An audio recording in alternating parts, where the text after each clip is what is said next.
श्री लक्ष्मी नारायण नमः। ओम विघ्नहरण गौरी गणपत मंगलाय नमः। भक्तों, यूं तो आपने अम्बे ऑडियो वीडियो के माध्यम से अनेकों धार्मिक गाथाएं, कथाएं, आरतियां, भजनों को श्रद्धा भाव से सुना है, आनंद लिया है। अम्बे कैसेट कंपनी की तरफ से आप सभी संतजन, भक्तजन बधाई के पात्र हैं। आपके इस असीम प्यार को अम्बे कैसेट एवं वीडियो आपके लिए लेके आए हैं। कुंभ पर्व की पावन महिमा पर कुंभ स्नान से क्या फल मिलता है, कुंभ हमारे भारत में कहाँ कहाँ लगता है, कौन कौन सी पावन नदियाँ हैं जिनके तट पर कुंभ के मेले लगते हैं। ऋषि मुनि, साधु सन्यासी, महात्मा इस कुंभ स्नान को क्यों श्रेष्ठ मानते हैं। भगवान विष्णु जी द्वारा ये अनमोल कुंभ रत्न हमें प्राप्त हुआ है।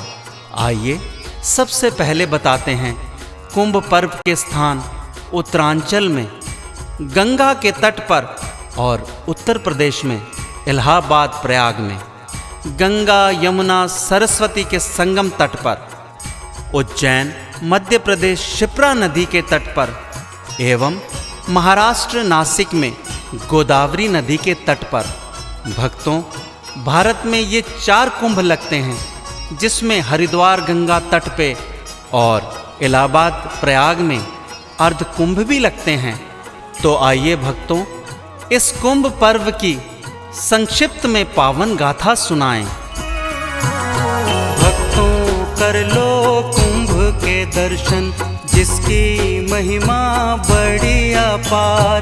कुंभ स्नान से तन मन पावन, मुक्ति पाता है संसार। भक्तों, कर लो कुंभ के दर्शन, जिसकी महिमा बड़ी अपार। कुंभ स्नान से तन मन पावन, मुक्ति पाता है संसार।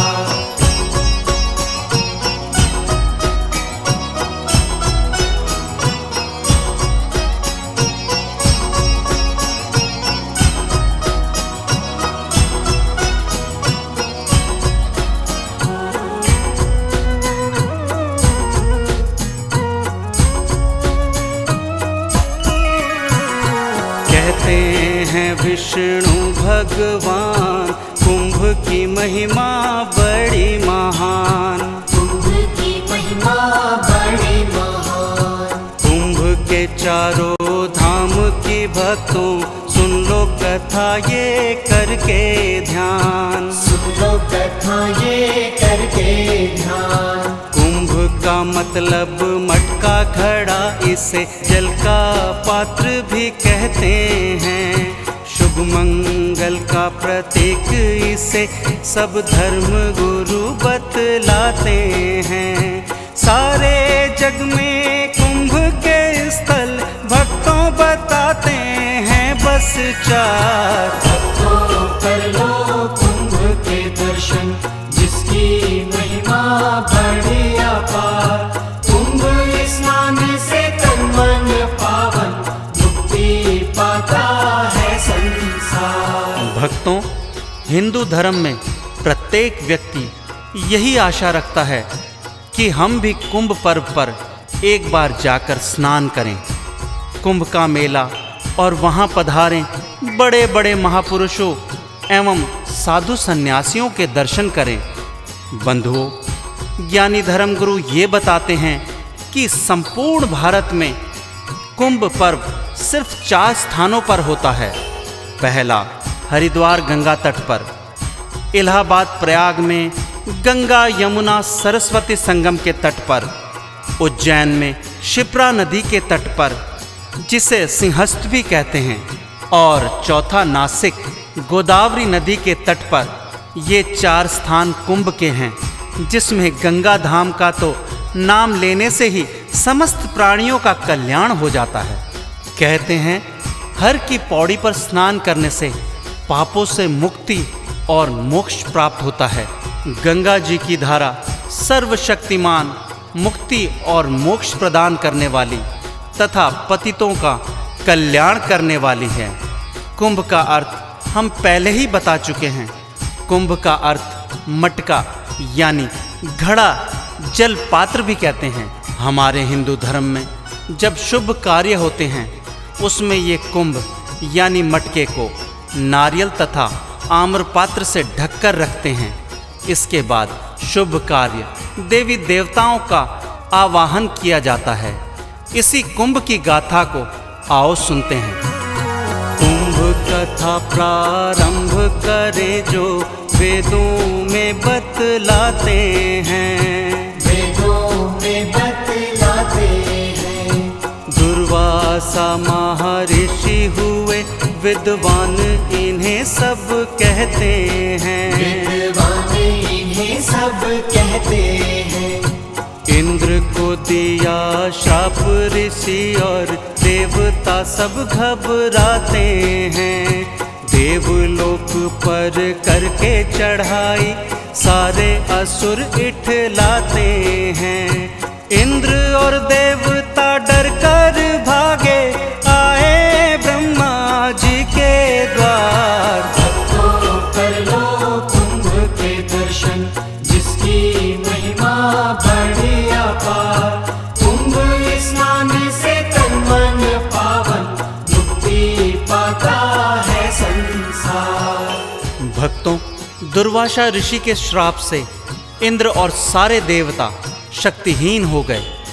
असुरों ने मौका पाते ही देवलोक पर चढ़ाई कर दी। असुरों का बल देखकर सारे देवता डरकर ब्रह्मा जी के पास जाते हैं और सारी व्यथा ब्रह्मा जी को सुनाते हैं।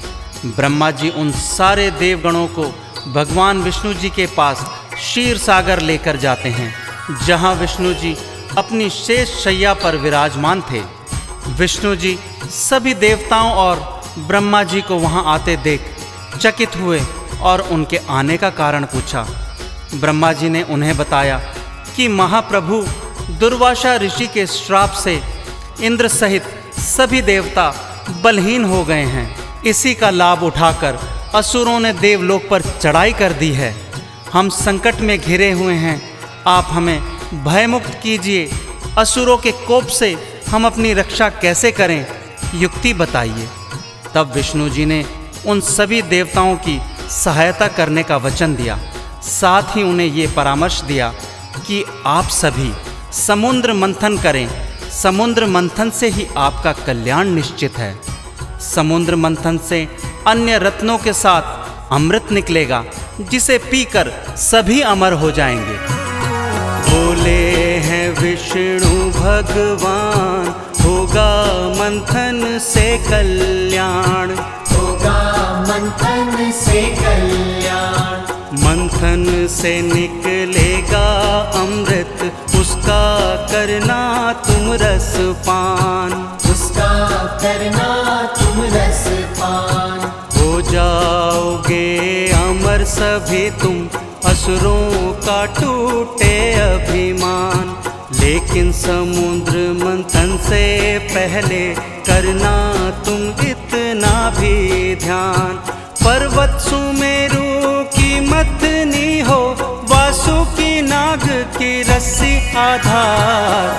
तो कर लो कुंभ के दर्शन, जिसकी महिमा बड़ी अपार। कुंभ स्नान से तन मन पावन, मुक्ति पाता है संसार। महाप्रभु ने सलाह बताई, समुद्र मंथन से जो अमृत निकलेगा उसे पीने से सभी देवगण अमर हो जाएंगे।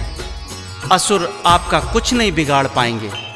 असुरों के बल घट जाएंगे, परंतु आपको समुद्र मंथन करना होगा।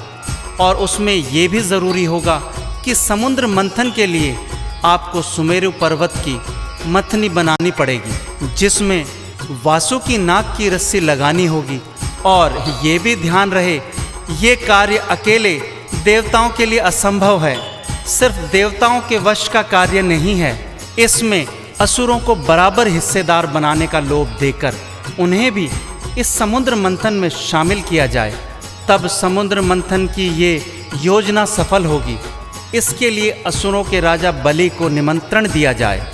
जब असुर राज बलि को अमृत पान का लालच दिया तो सारे असुर समुद्र मंथन के लिए राजी हो गए।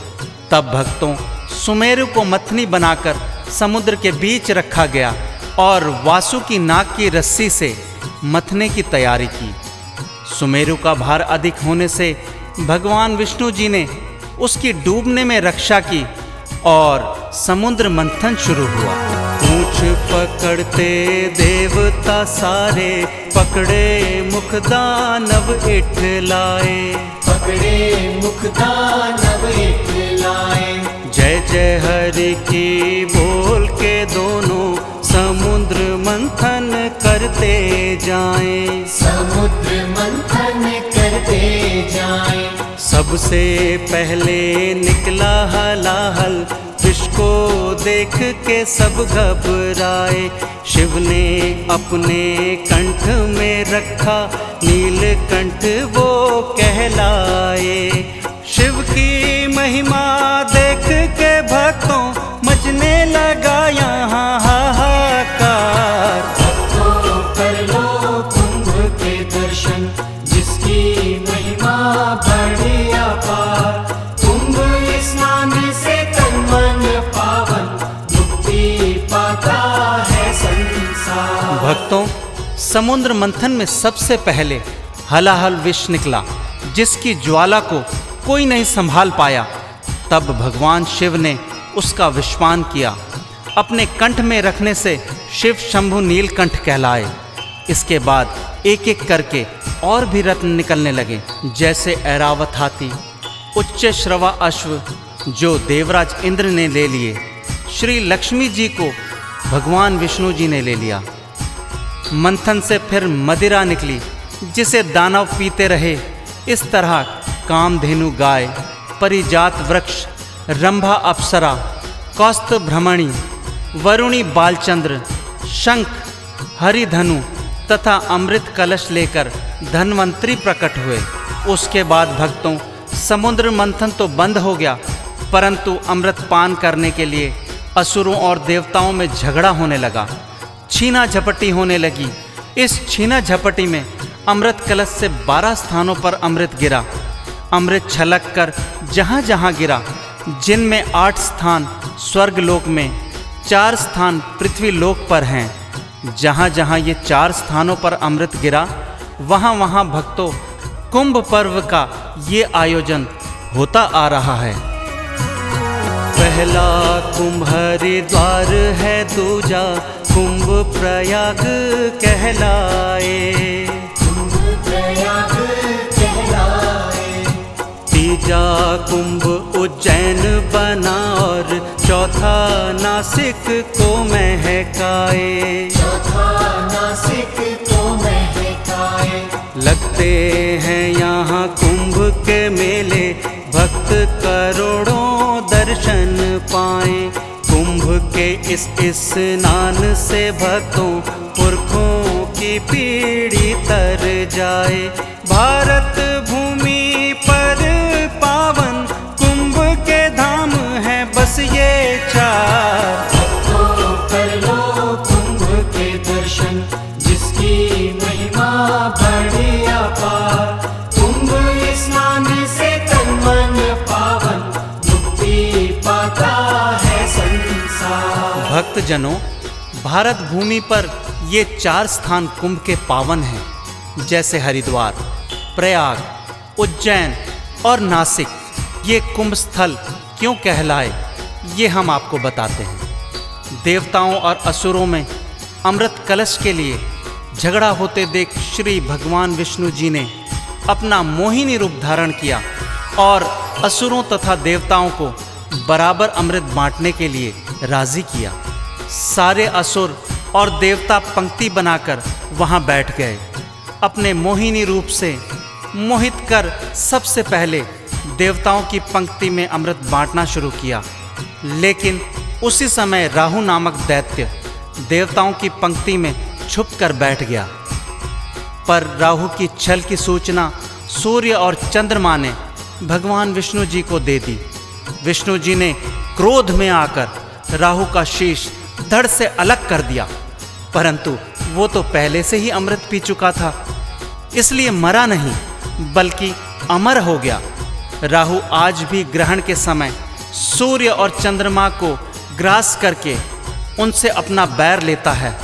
तो भक्तों, अब एक कथा के अनुसार जब धन्वंतरी जी प्रकट हुए तो बृहस्पति के संकेत पर इंद्रपुत्र जयंत उस अमृत कलश को लेकर भाग खड़ा हुआ और तब भक्तों, अमृत कलश लेके देखो जयंत है भागा, देखो जयंत है भागा। उसके पीछे दानव भागे, अमृत हाथ नहीं लागा, अमृत हाथ नहीं लागा। 12 दिनों की दौड़ में उसने अमृत कलश जहाँ भी रखा, उन स्थानों पे ही कुंभ का मेला लगता है देखा। युगों युगों से चलता आया, चलता रहेगा ये संस्कार। तो कर लो कुंभ के दर्शन, जिसकी महिमा बड़ी अपार। कुंभ स्नान से तन मन पावन, मुक्ति पाता है संसार। इस तरह बंधुओं, इन 4 जगहों पर कुंभ के मेले लगते हैं। पहला हरिद्वार में गंगा तट पर, प्रयाग में गंगा यमुना सरस्वती के तट पर, उज्जैन में शिप्रा नदी के तट पर और नासिक में गोदावरी के तट पर। भक्तों, ये कुंभ कब होते हैं, आओ हम बताते हैं। कुंभ रात्रि के बृहस्पति होने पर हरिद्वार में, वृष राशि के बृहस्पति होने पर प्रयाग में, वृश्चिक राशि के बृहस्पति होने पर उज्जैन में तथा सिंह राशि के बृहस्पति होने पर नासिक में पूर्ण कुंभ का आयोजन होता है। मगर भक्तों, इसके अलावा हरिद्वार और प्रयाग में हर छठे वर्ष अर्ध कुंभ भी मनाए जाते हैं, जबकि ये परंपरा ना तो नासिक में है ना ही उज्जैन में है। अधिकतर हरिद्वार में कुंभ चैत्र वैशाख मास के मेष संक्रांति या वैसाख के अवसर पर 13 या 14 अप्रैल को होता है। वैसे भक्तों, कुंभ स्थान की ये मुख्य तिथियां हैं, लेकिन फिर भी बसंत पंचमी पूर्णिमा के विशेष स्नान पावन होते हैं।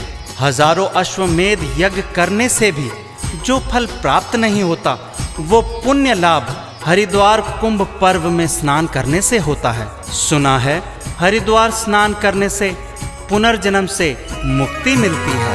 गंगा कुंभ है बड़ा महान, जो कर ले इसमें स्नान, जो कर ले इसमें स्नान। इस जल को ना मैला करना, इसका तुमको रखना ध्यान, इसका तुमको रखना ध्यान। निर्मल पावन गंगा जल की हर बूंदे अमृत के समान, सबके पाप हरे गंगे माँ, देवों ने दिया ये वरदान। गंगा के पावन चरणों से धन्य हुआ भक्तों हरिद्वार। भक्तों कर लो कुंभ के दर्शन, जिसकी महिमा बड़ी अपार। कुंभ स्नान से तन मन पावन, मुक्ति पाता है संसार। तो इस तरह भक्तों, गंगा कुंभ में स्नान करने से 7 पीढ़ियां तर जाती हैं। जो एक बार गंगा कुंभ में स्नान करता है श्रद्धा और विश्वास के साथ, तो समझो उसे वो सुनहरा अवसर प्राप्त हो गया जिसको वो तमाम हवन यज्ञों से भी प्राप्त नहीं कर सकता। अपने माता पिता की सेवा में हम अक्सर कमी कर देते हैं, जबकि माँ भूमि और पिता आकाश समान होता है, जिनके चरणों में स्वर्ग होता है। हमें कभी माता पिता का अनादर नहीं करना चाहिए, उनका दिल नहीं दुखाना चाहिए। बेटा माँ और बाप के बुढ़ापे की लाठी होता है, जिसके सहारे वो जीवन के सागर को पार करता है। जो बेटा अपने माता पिता को दुख पहुँचाता है, उसे कुंभ स्नान का फल प्राप्त नहीं होता। पहली सेवा माता पिता, फिर गुरु गोविंद पाए। जो पुत्र ऐसा करे वो श्रवण सा कहलाए। पाप पुण्य दो रास्ते, जो चाहे जित जाए। सच्चा रास्ता धर्म का, जो स्वर्ग लोक ले जाए। हरि के घाट में जो जाए, हर चिंता हट जाए। जितना ऊंचे पहाड़ सी राई सी घट जाए। हरि पौड़ी हरि मिले, मिलते चारों धाम। गंगा तेरी गोद में संत करे विश्राम। तो भक्तों, 3 पावन कुंभ पर्व और हैं, ये हम आगे बताते हैं। भक्तों, प्रयागराज की महिमा ऋषि मुनि बतलाते हैं। ऋषि मुनि बतलाते हैं। गंगा यमुना सरस्वती के दर्शन देवता पाते हैं। दर्शन देवता पाते हैं। लगता है यहाँ कुंभ का मेला, पर्व ये मंगलकारी है। तीनों नदियों के संगम का दृश्य बड़ा मनोहारी है। करते हैं स्नान यहाँ पर, पावन कुंभ का त्योहार। भक्तों, कर लो कुंभ के दर्शन, जिसकी महिमा बड़ी अपार। कुंभ स्नान से तन मन पावन, मुक्ति पाता है संसार। भक्तों, प्रयागराज में कुंभ गंगा यमुना सरस्वती के संगम पर होता है। हरिद्वार तथा प्रयागराज में अर्ध कुंभ भी होते हैं। हरिद्वार के अतिरिक्त 3 स्थानों पर पड़ने वाले कुंभ पर्व का वर्णन सूक्ष्म रूप में आपको बताते हैं। कुंभ पर्व का वर्णन विष्णु पुराण, रुद्र पुराण तथा भगवत पुराण में भी मिलता है। प्रयाग में कुंभ सर्दियों में माघ के महीने में होता है। भक्तों, स्कंद पुराण में प्रयागराज कुंभ का वर्णन कुछ इस तरह दिया गया है।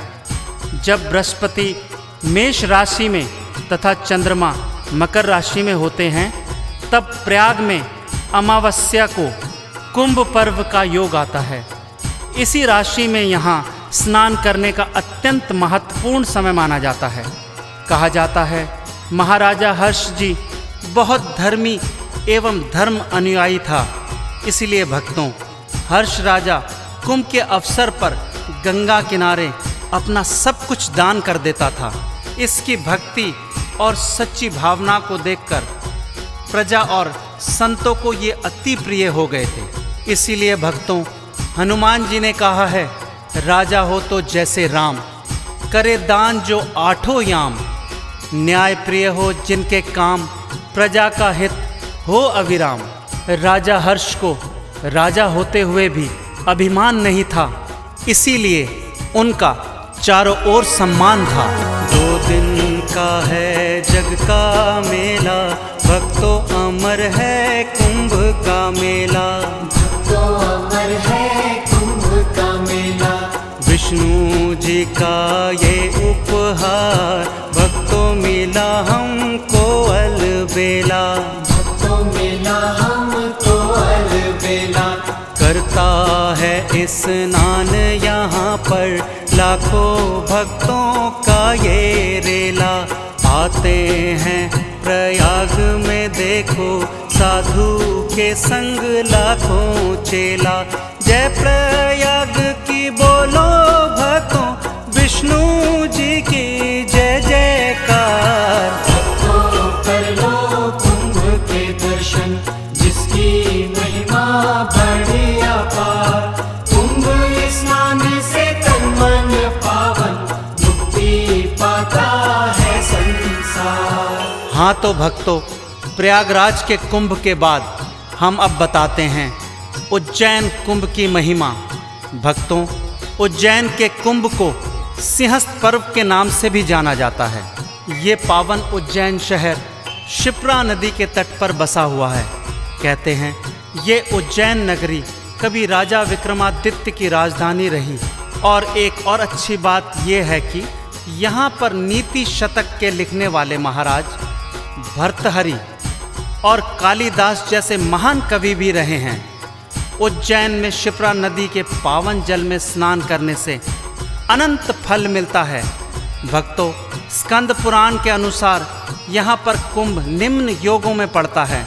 जब सिंह राशि का गुरु, मेष राशि का सूर्य तथा तुला राशि का चंद्रमा और स्वाति नक्षत्र का योग पड़ता है तो उज्जैन में कुंभ का योग होता है। सिंह की दशा गुरु में होने के कारण ही इसको सिंहस्थ के नाम से पुकारा जाता है। और एक और उज्जैन नगरी का महत्व है कि यहाँ पर पावन महाकालेश्वर मंदिर भी है, जो भारत विख्यात ही नहीं विश्व विख्यात भी है, जिसके दर्शन के लिए लाखों करोड़ों श्रद्धालु यहाँ आते हैं। जय हो महाकालेश्वर महादेव, तुम्हारी सदा जय हो। ये उज्जैनी कुंभ है भक्तों, सिंहस्थ इसको कहते हैं। सिंहस्थ इसको कहते हैं। महाकालेश्वर जी के दर्शन श्रद्धा से सब करते हैं। श्रद्धा से सब करते हैं। ऋषि मुनि साधु सन्यासी रस भूमि पर आते हैं। इस भूमि की गोद में भक्तों कुंभ के मेले लगते हैं। जय जय हो उज्जैन की माटी, करता नमन सारा संसार। भक्तों कर लो कुंभ के दर्शन, जिसकी महिमा बड़ी अपार। कुंभ स्नान से तन मन पावन, मुक्ति पाता है संसार। इस तरह भक्तों, उज्जैन के महाकुंभ को सिंहस्थ भी कहते हैं। इस कुंभ में करोड़ों भक्तजन श्रद्धालु स्नान करने आते हैं और कहते हैं कि इस कुंभ के स्नान से मनुष्य का तन मन निश्चल और पापमुक्त हो जाता है। उज्जैन के कुंभ के बाद नासिक में भी कुंभ का मेला लगता है। प्रियजनों, नासिक महाराष्ट्र में गोदावरी तट पर बसा हुआ है। इसकी शोभा बड़ी सुंदर और मन को प्रसन्न करने वाली है। यहाँ भी कुंभ लगता है।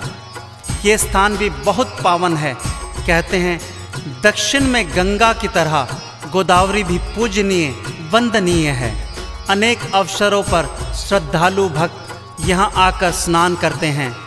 गोदावरी का तट बड़ा ही सुखकारी, चमत्कारी, फलदायी है। नासिक भी एक पावन तीर्थ है। कभी ये स्थल चालुक्य वंश के अधीन रहा है। स्कंद पुराण के अनुसार यहाँ पर कुंभ तब पड़ता है जब कर्क राशि में गुरु सूर्य चंद्र का योग अमावस्या को होता है, तो गोदावरी के तट पर नासिक में महाकुंभ होता है। वैसे बंधुओं, अन्य कुंभ स्थलों की तरह स्नान करने के लिए झगड़ों में ये नासिक भी पीछे नहीं रहा और यहाँ भी कई साल पहले नरसंहार हुआ था। वर्षों पहले इसी जगह पर ऐसा हाहाकार हुआ। ऐसा हाहाकार हुआ। सन्यासी झगड़े आपस में, कुंभ में नरसंहार हुआ। कुंभ में नरसंहार हुआ। कौन करे पहले स्नान, करने लगे झगड़े नादान। कोई कहे पहले हमको ही मिलना चाहिए सम्मान। मुश्किल से समझौता करके कुंभ में आई फिर से बाहर। भक्तों कर लो कुंभ के दर्शन, जिसकी महिमा बड़ी अपार। कुंभ स्नान से तन मन पावन, मुक्ति पाता है संसार। कुंभ स्नान के पीछे दो सन्यासियों के अखाड़े लड़ बैठे और नासिक में बरसों पहले नरसंहार हुआ। इसकी वजह से दो कुंभ भी बंद रहे। पेशवा राजाओं के समझौते से नासिक में फिर से कुंभ स्नान शुरू हुआ। भक्तों, अगर कुंभ का वर्णन हो और उसमें अखाड़ों का वर्णन ना हो तो कथा अधूरी सी रह जाती है। तो चलो हम संक्षिप्त में कुछ अखाड़ों का वर्णन करें। कुंभ में सन्यासियों का स्नान विशेष स्थान रखता है। कहते हैं कि इन अखाड़ों के सन्यासियों का स्नान ना हो तो कुंभ का मेला आयोजित करने का कोई अर्थ ही नहीं रह जाता, ऐसा भक्तों का मानना है। ये बात सत्य भी है, तो क्यों ना इन अखाड़ों का इस कथा में वर्णन करें। तो बताते हैं गंगा स्नान में कौन कौन से अखाड़े यहाँ भाग लेते हैं और इन अखाड़ों की क्या भूमिका होती है। भक्तों, इनकी स्थापना कैसे हुई और कुंभ मेले में क्या क्या घटनाएं घटी, इसका पहले सूक्ष्म रूप से वर्णन करना अनिवार्य है। 8वीं शताब्दी में हिंदू धर्म विचारों के दो गुरु यानी दो निर्देशक, एक आदि गुरु श्री शंकराचार्य, दूसरे श्री रामानुज, यहाँ से शुरू होती है कथा।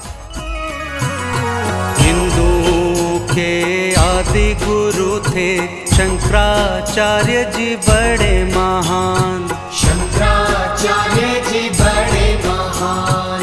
दूजे गुरु थे रामानुज जी, जिनका सब करते सम्मान। जिनका सब करते सम्मान। करते धर्म की रक्षा सदा ये, वेदों का रखते थे ज्ञान। हिंदू धर्म की रक्षा हेतु रखती अखाड़ों की पहचान। शंकराचार्य और रामानुज से चला अखाड़ों का संस्कार। भक्तों कर लो कुंभ के दर्शन, जिसकी महिमा बड़ी अपार। कुंभ स्नान से तन मन पावन, मुक्ति पाता है संसार। भक्तों, रामानुज से शंकराचार्य जी प्रभाव में आगे निकल गए और उनके दर्शन की अभिलाषा प्रत्येक व्यक्ति तक पहुंच गई। कहते हैं कुछ अलग धर्म के अनुयायी अपने अपने धर्म की जड़ें मजबूत कर रहे थे।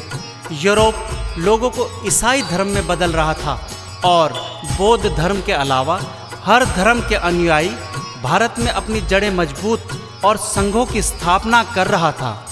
मठ बनते जा रहे थे, हर कोई अपने अपने धर्म परिवर्तन में लगा था। भक्तों, सर यदुनाथ सरकार लिखते हैं कि श्री शंकराचार्य जी का इतिहास उनके जीवन काल के कई सौ साल बाद लिखा गया था, लेकिन उनके बाद में श्री माधवाचार्य और अनंत आनंद गिरी जी के कार्यों ने भी अच्छी भूमिका निभाई। श्री शंकराचार्य जी ने अपनी तपस्या और विद्वानता से हिंदू धर्म की रक्षा की। श्री शंकराचार्य जी, जो कि शिव स्वरूप सिद्धांतवादी और महाज्ञान तपस्वी थे, उन्होंने भारतीय दर्शन में क्रांति उत्पन्न करके सभी तपस्वियों को एक सूत्र में बांधकर वैदिक संस्कृति की तरफ उन्हें अग्रसर किया और समस्त सन्यासियों को 10 वर्गों में फैला दिया। भक्तों, वही सन्यासी आज 10 नामी सन्यासी के नाम से प्रसिद्ध हैं। 10 वर्गों में बांटे सन्यासी, 10 नामी ये कहलाते। 10 नामी ये कहलाते। भिन्न भिन्न है नाम ये भक्तों, जो हम तुमको बतलाते। जो हम तुमको बतलाते। एक गिरी और दूजे पुरी हैं, तीजे भारती चौथे वन। 5वें अरण्य, 6ठे हैं पर्वत, 7वें सागर हैं पावन।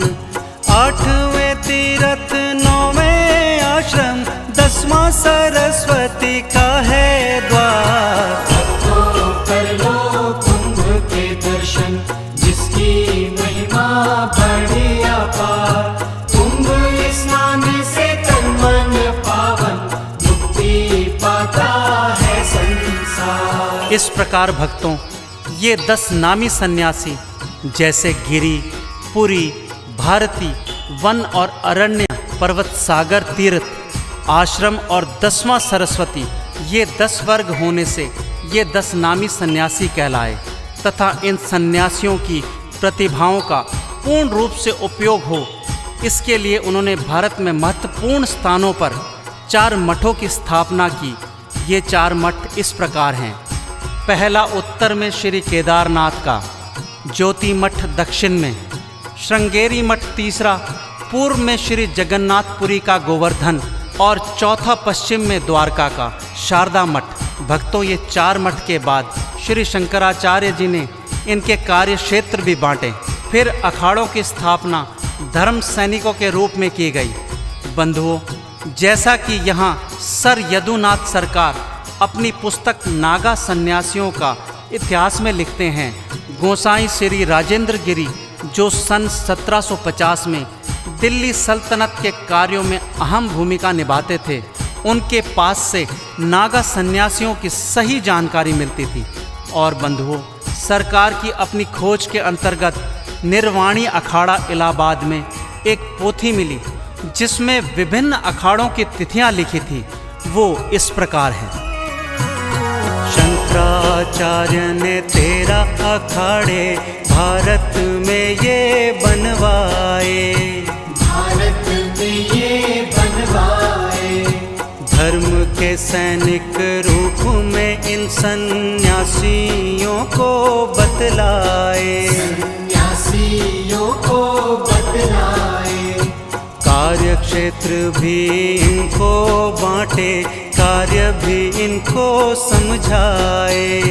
कौन कौन से बने अखाड़े, नाम ये तुमको गिनवाए। शंकराचार्य की कृपा से फिर धर्म की होवे जय जयकार। भक्तों, कर लो कुंभ के दर्शन, जिसकी महिमा बड़ी अपार। कुंभ स्नान से तन मन पावन, मुक्ति पाता है संसार। हाँ तो भक्तों, कौन कौन से अखाड़े यहाँ सन्यासियों के बने, उनके नाम इस प्रकार है। आवाहन अखाड़ा, अटल अखाड़ा, निर्वाणी अखाड़ा, आनंद अखाड़ा, निरंजनी अखाड़ा, जूना अखाड़ा। श्री शंकर भारती महाराज के बताए अनुसार इस समय भारतवर्ष में सन्यासियों के 13 अखाड़े हैं, जिसमें नागा सन्यासियों के 6 अखाड़े वर्तमान समय में भी हैं। ये सभी अखाड़े इस प्रकार है। श्री निरंजनी अखाड़ा, श्री जूना अखाड़ा, श्री आनंद अखाड़ा, श्री आवाहन अखाड़ा, श्री महानिर्वाणी अखाड़ा, श्री पंच अग्नि अखाड़ा, जिसमें एक अखाड़े में नागा सन्यासी नहीं है, जो पंच अग्नि अखाड़ा है।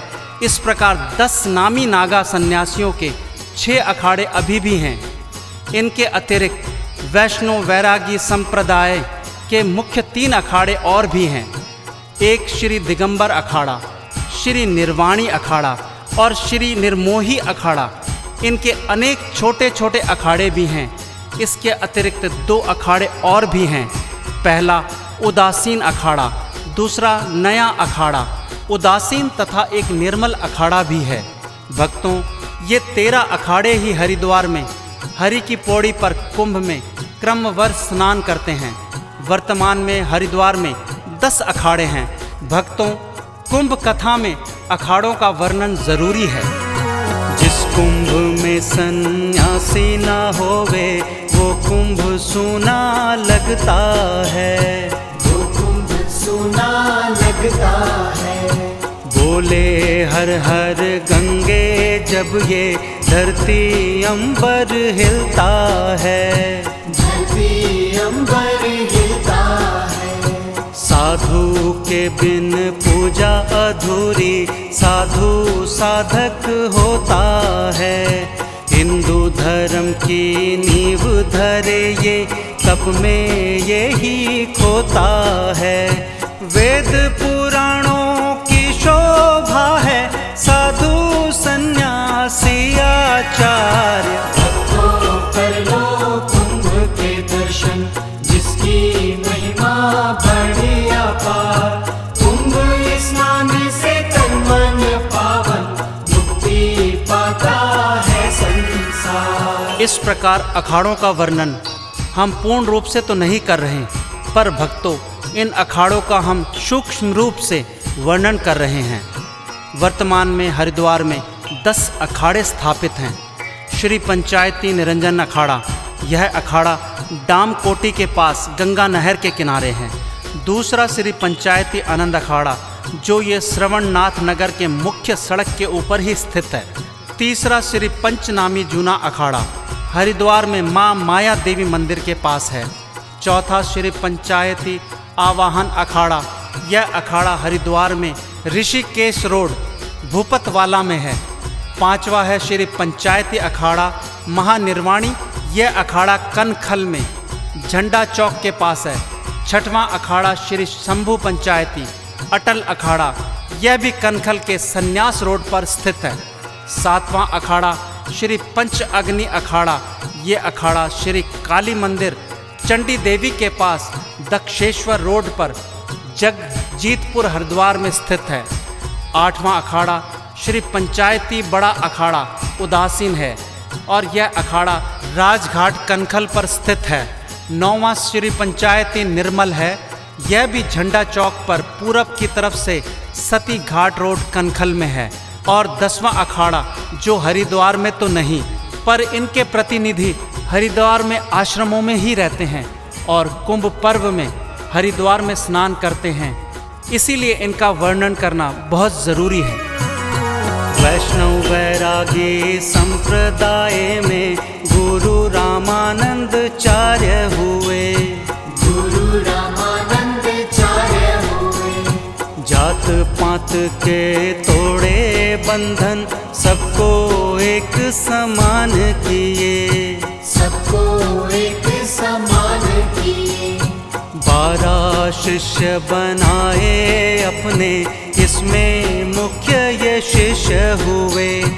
एक कबीर दास जुलाए, भक्त रैदास भी साथ लिए।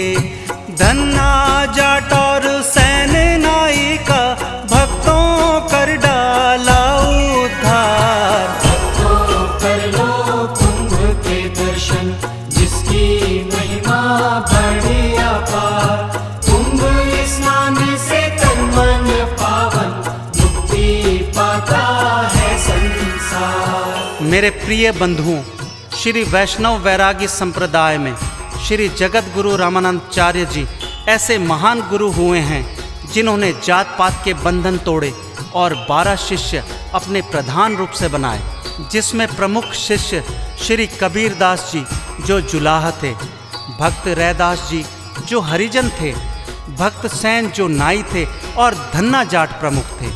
इससे साफ पता चलता है कि सच्चे गुरु तो जन जन का कल्याण करने के लिए ही अवतार लेते हैं। ऐसे जगत गुरु रामानंद महाराज को सत सत नमन करते हैं। इनके अन्य उच्च जाति के शिष्य भी असंख्य हुए हैं। भक्तों, इससे पहले सभी को भक्ति अथवा दीक्षा लेने का अधिकार नहीं था, पर श्री जगत गुरु रामानंद जी महाराज जी ने ही ये प्रथा शुरू की और रानी पद्मावती और उसके पति पीपा जी महाराज को पूर्ण रूप से दीक्षा दी। भक्तों, आप सोचते होंगे कि इन अखाड़ों के बारे में क्या क्या बताया जा रहा है, तो आपको बता दें, कुंभ पर्व में इन अखाड़ों की अहम भूमिका होती है। जो जन जन के लिए तो कुंभ पर्व महान है, इसके साथ साधु सन्यासियों के लिए भी कुंभ पर्व का आयोजन विशेष मान्यता रखता है।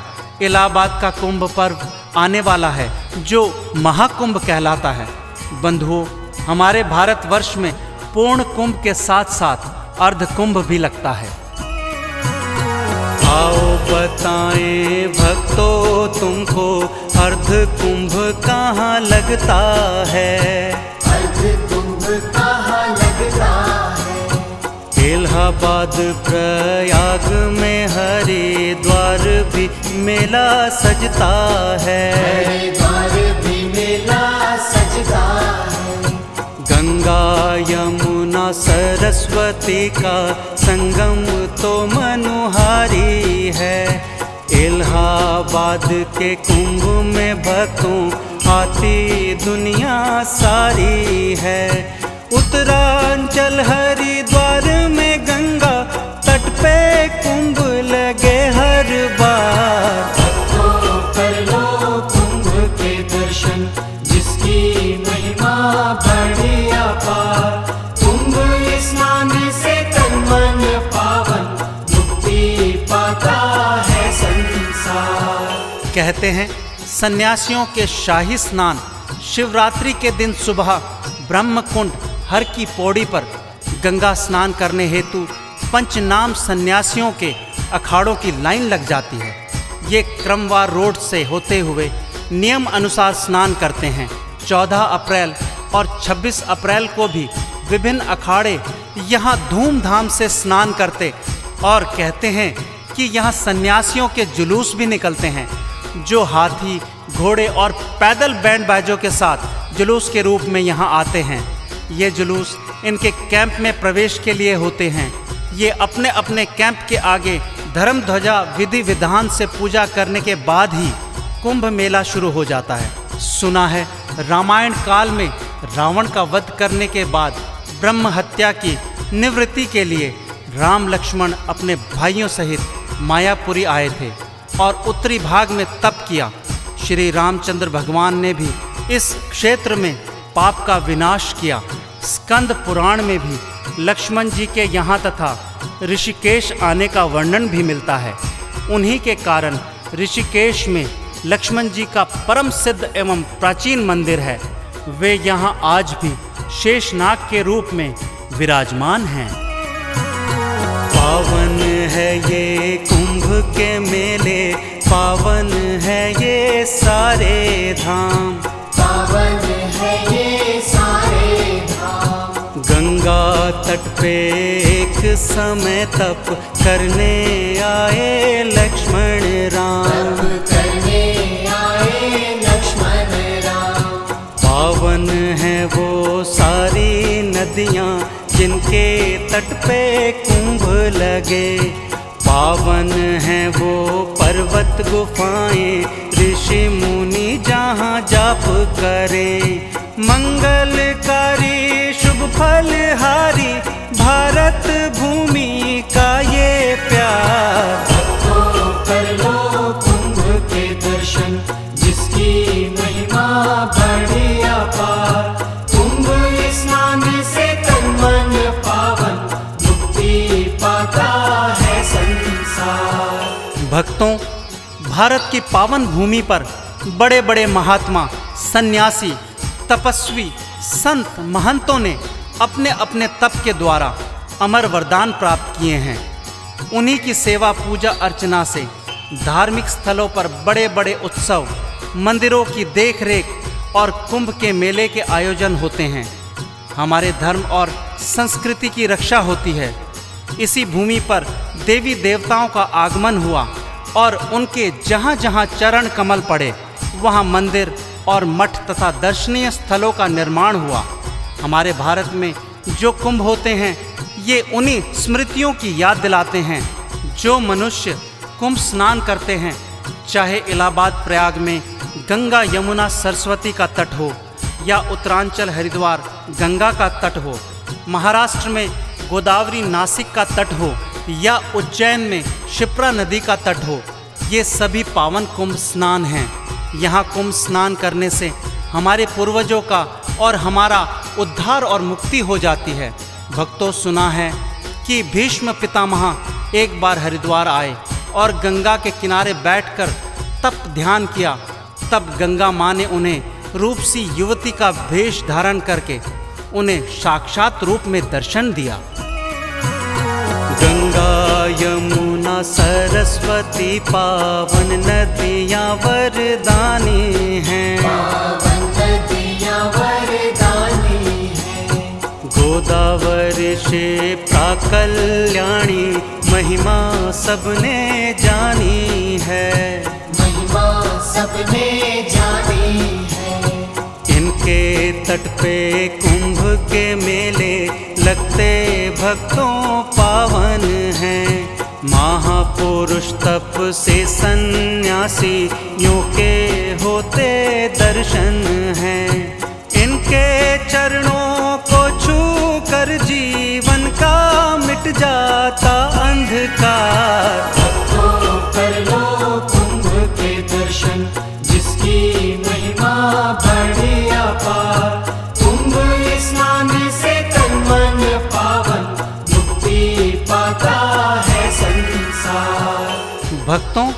जो बेटा अपने बूढ़े पिता को इलाहाबाद प्रयाग कुंभ में स्नान कराएगा वो पापों के अथाह सागर से पार हो जाएगा। श्रवण कुमार ने अपने माता पिता को सारे तीर्थ कराने का संकल्प किया, क्योंकि माता पिता भक्त श्रवण कुमार जानते थे कि माता पिता को तीर्थ कराने से तीनों लोकों में सम्मान पाएगा और आने वाला युग उसकी माता पिता भक्ति से प्रेरणा लेगा। आओ हम भी संकल्प करें कि अपने माता पिता को कुंभ स्नान कराएं और इलाहाबाद प्रयाग में कुंभ का दर्शन करें। यदि हो सके तो हरिद्वार में गंगा कुंभ, उज्जैन का सिंहस्थ कुंभ, महाराष्ट्र नासिक गोदावरी कुंभ के दर्शन और स्नान कराएं। अपने साथ अपने पुरखों का भी उद्धार कराएं। इससे बड़ा फल कोई नहीं हो सकता। बेटा अगर सुपूत हो तो माँ बाप को पृथ्वी लोक में ही स्वर्ग का सुख दिला सकता है, और अगर बेटा कुपूत हो तो नरक में भी चैन से माता पिता को रहने नहीं देगा। भक्तों, कुंभ पर्व भगवान विष्णु जी की देन है। उन्हीं के द्वारा समुद्र मंथन करने का आयोजन और अमृत निकालना और देवताओं को अमर करने का निर्णय। अगर भारत भूमि पर अमृत की बूंदें ना गिरती तो कुंभ पर्व का हमें सौभाग्य नहीं मिलता। वो बेटा है जग में महान, मात पिता का रखे ध्यान, मात पिता का रखे ध्यान। ले जाए उन्हें साथ में अपने, करवाए वो कुंभ स्नान, करवाए वो कुंभ स्नान। चढ़ता है वो स्वर्ग की सीढ़ी, जग में पाता है सम्मान। कष्ट मिटे और मुक्ति पाए, कहते हैं विष्णु भगवान। मिलता है संसार में उसको श्रवण के जैसा सत्कार। तो कर लो कुंभ के दर्शन, जिसकी महिमा बड़ी अपार। कुंभ स्नान से तन मन पावन, मुक्ति पाता है संसार। भक्तों, आज इस युग में धर्म, कर्म, दान, दर्शन से ही मनुष्य को शांति मिल सकती है। इस कलयुग में इंसान का स्वरूप बदल चुका है। भाई भाई से बैर रखता है, बाप बेटे की अनबन, सास बहू के झगड़े, कभी ज़मीन के बंटवारे, कहीं मकान के बंटवारे, कभी पैसे की भूख, कहीं रोज़गार की चिंता, कहीं कारोबार की चिंता। कोई रोग में घिरा है, कोई शोक में डूबा है, कहीं नारी पर जुल्म, कभी नारी का अपमान। इन सारे कलेशों को, संकट को दूर करने का बस एक ही सच्चा रास्ता है। भगवान की शरण में भक्ति, लगन और कुंभ स्नान दर्शन से ही एक खुशहाल जीवन आपको मिल सकता है। कहते हैं, जग से क्या मांगू भगवान, जग तो खुद ही भिखारी है। तेरी शरण में क्यों ना आऊं, तू सबका भंडारी है। कलयुग में बस एक राम आधारा, जो सुमिरे वो पार उतारा। राम सा कोई महान नहीं और कुंभ सा कोई स्नान नहीं। कहते हैं, कुंभ की भूमि अमृत भूमि है। यहाँ आने वाला व्यक्ति आत्मा से अमर हो जाता है, चिंता मुक्त, भय मुक्त, पाप मुक्त और मोह माया से मुक्त हो जाता है। जिस तरह साबुन से मैल, कुंभ स्नान से आत्मा साफ शुद्ध हो जाती है। साबुन से तन मैल हटे और कुंभ स्नान से मन का मैल, कुंभ स्नान से मन का मैल। दिया प्रभु ने जीवन तुझको, ना तू भार समझ के झेल, ना तू भार समझ के झेल। हाथ दिए वंदन के लिए, नैन दिए तुझे दर्शन को, पाँव दिए तीरथ करने को, तन मन दिया अर्पण को। मरने से पहले तू बंदे कुंभ का कर स्नान एक बार। तो कर लो कुंभ के दर्शन, जिसकी महिमा बड़ी अपार। कुंभ स्नान से तन मन पावन, मुक्ति पाता है संसार। बंधुओं, पावन है वो नदियाँ जहाँ कुंभ स्नान होते हैं। पावन है वो नगर जहाँ कुंभ के मेले लगते हैं। भाग्यशाली हैं वो लोग जो कुंभ स्नान को आते हैं। महान हैं वो साधु सन्यासी जिनके जय जयकार से इन पावन नदियों के तट गूंजते हैं। दान में सबसे बड़ा भक्तों दया का दान। गंगा जल के दान से हो सबका कल्याण। इलाहाबाद प्रयाग में करे जो कुंभ स्नान, भक्तों यहाँ यमराज भी छोड़ के भागे प्राण। कुंभ उज्जैन का शिप्रा का स्नान, जो नर श्रद्धा से करे पाए अमर वरदान। जय जय भूमि महाराष्ट्र की नासिक गोदावरी धाम। यहाँ जो कुंभ स्नान करे तो मिटे गरीबी जान। नदियाँ ये नदियाँ नहीं, यह देवों का वरदान। आए इनके घाट जो तो भरे खजाने मान। विघ्न हरे विपदा हरे, रोगी निरोगी होए। चिंता की चिंता हटे, चैन की निंदिया सोए। कुंभ नहाने आइए परिवार को लेके संग। नहाए जो विकलांग भी तो सुंदर होवे अंग। भक्तों पड़ोसी से कहो चल कुंभ इलाहाबाद। बांझों की झोली भरे घर होवे आबाद। अगर तुम्हारा हो दुखी कोई रिश्तेदार, कुंभ नहाने आए वो गंगा तट हरिद्वार। सारे कुंभ महान हैं भारत में बस चार। चारों दिशाओं में गूंजे इनकी जय जयकार।